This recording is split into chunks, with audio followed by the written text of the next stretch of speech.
अब महात्मा बुद्ध कौन था? ये स्वर्ग लोक से आया हुआ प्राणी था, पिछले पुण्यकर्मी प्राणी था, राजा का लड़का था। राज भी त्याग दिया क्योंकि वो सुख जो स्वर्ग में है यहाँ की किसी वस्तु में नहीं है, और जो सतलोक में है वो यहाँ के स्वर्ग में भी नहीं है।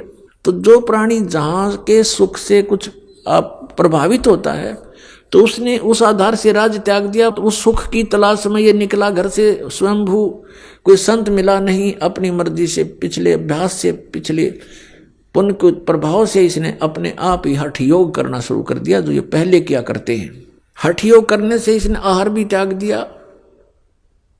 गया के अंदर एक वट वृक्ष के नीचे बैठ कर इसने साधना की महीनों तक। इसके प्राण जाने को हो गए, अस्थि पिंजर सूख गया। एक माई ने इसके मुख के खीर खार लगा दी, धीरे धीरे तो चाटने लगा। तीसरे दिन इसने आंख खोल दी और फिर पेट भर अन्न खाया।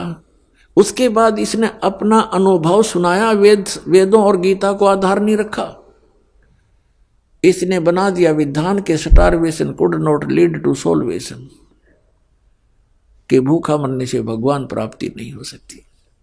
बस इतना ही विधान पाया इसने इतने दिन डरे ढोकर।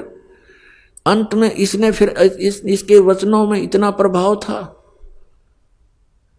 बहुत से श्रद्धालु इसके अनुयायी बन गए, कई राजा लोग इसके अनुयायी बन गए। अहिंसा मत करो, किसी को दुख ना दो, ये नियम बना दिए। लेकिन जो नियम आत्म कल्याण का था उसके पास था नहीं। इनके वचनों से प्रभावित होकर लाखों व्यक्ति इनके साथ हो लिए, और उनके द्वारा बताई गई भक्ति विधि से आध्यात्मिक लाभ न होने से अब महात्मा बुद्ध के अनुयायियों ने यही मान लिया कि भगवान कहीं नहीं है।